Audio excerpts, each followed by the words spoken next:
اور اس میں آپ لوگوں نے جو میرے سے پہلے گفتگو سنی وہ یقیناً مقبول بٹ شہید کے افکار و نظریات، ان کی جد و جہد اور ان کی نظریات اور اغراض و مقاصد پہ تھی۔ میں کوئی اس میں نئی چیز اضافہ تو نہیں کروں گا، لیکن جو تربیتی نشست کے اعتبار سے سیکٹری صاحب نے بات کی ہے، تو تربیتی نشست کے اعتبار سے ایک چیز جو ماسٹر مقبول صاحب نے مجھے بتائی وہ میں آپ سے شیئر کرتا ہوں۔ وہ کہنے لگے کہ گنگا کیس سے پہلے بھی اور بعد میں بھی وہ کہنے لگے کہ بٹ صاحب کی جو ایکٹیویٹیز تھی یا سرگرمیاں تھیں اس میں پشاور یا ایبٹ آباد یا مظفر آباد یا مری ان جگہوں پہ وہ کہتے ہیں کہ مجھے اکثر ان کے ساتھ جانے کا موقع ملتا تھا، اور جب موقع ملتا تھا تو میں یہ دیکھتا تھا کہ وہ ہمیشہ بڑی اکیڈمک گفتگو کرتے تھے۔ وہ نظریے کے اعتبار سے، کشمیر کی تاریخ کے اعتبار سے یا مسئلہ کشمیر کے اعتبار سے بڑی معلوماتی، بڑی جامع اور بڑی ٹھوس گفتگو کرتے تھے۔ تو وہ بتانے لگے کہ ایک دفعہ ایبٹ آباد بہار میں وکلاء نے ایک نشست رکھی، تو اس میں بٹ صاحب نے کشمیر کے تاریخی بیک گراؤنڈ پہ بڑی مدلل اور بڑی ٹھوس گفتگو کی۔ تو وہ کہنے لگے کہ میں نے بٹ صاحب سے پوچھا، میں نے کہا کہ آپ یہ تاریخ اور ان چیزوں کی بات کر رہے ہیں کہ جن میں شاید ان لوگوں کی اتنی دلچسپی نہیں ہے کشمیر کی تاریخ، یا کہ زیادہ تر یہ کرنٹ سچویشن پہ کوئی چیز سننا چاہتے ہیں۔ تو وہ کہنے لگے کہ میں کرنٹ سچویشن پہ آنے سے پہلے انہیں یہ بتانا چاہتا ہوں کہ ہم کون ہیں، کشمیر کیا ہے، اس کی تاریخ کیا ہے، اس کی تہذیب کیا ہے، اس کا کلچر کیا ہے، اور ہم جس ریاست کی آزادی کی بات کر رہے ہیں اور جس ریاست کی آزادی کے لیے ہم جدوجہد کر رہے ہیں، اس ریاست کی کیا آئیڈینٹیفیکیشن ہے، کیا شناخت ہے اور کیا پہچان ہے۔ تو جب تک میں انہیں وہ نہیں بتاؤں گا، اس وقت تک میں اگر انہیں ڈائریکٹ آ کے آج کے حالات کے اوپر ہی تبصرہ کروں گا تو پھر وہ بات ہماری ان کی سمجھ میں نہیں آئے گی۔ اس لیے وہ کہنے لگے کہ میرا جو ہے وہ بات کرنے کا مقصد یہ ہے کہ میں ان کو بنیاد سے بتاؤں۔ تو آپ جو یہاں پہ اسٹوڈنٹس بیٹھے ہیں، جو نوجوان بیٹھے ہیں، اس تربیتی نشست کے اعتبار سے میں یہ سمجھتا ہوں کہ ہمارے لیے بھی بٹ صاحب کا یہ طرز فکر بہت اہم ہے، اور بھی بہت ساری ایسی باتیں ہیں ان کی زندگی کی کہ جن کو آپ جب پڑھتے ہیں تو پھر پتہ چلتا ہے کہ ایک آزادی کے راستے میں جدوجہد کرنے والا شخص، جس طرح ناصر صاحب ابھی فرما رہے تھے کہ جس شخص نے اپنی ساری زندگی اسی پہ لگائی ہے۔ مجھے بٹ صاحب کے ایک عزیز رشتہ دار غلام محمد لالا صاحب، ان کا میں نے انٹرویو کیا جو میری کتاب مقبول بٹ یادیں اور باتیں میں شامل ہے۔ تو وہ کہنے لگے کہ وہ 22 یا 23 روپے تھے ان کی جیب میں جب وہ اپنی وائف کو دے کے تو پشاور سے نکلے لاسٹ ٹائم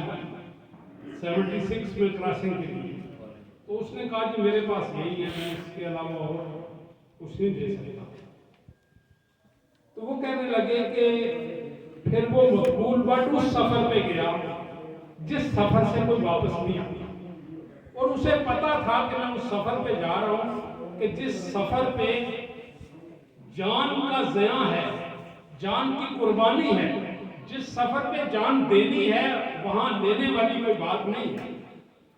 تو وہ کہنے لگے کہ وہ اگر چاہتا تو وہ لندن یا امریکہ یا نیو یارک یا پیرس میں جا سکتا تھا،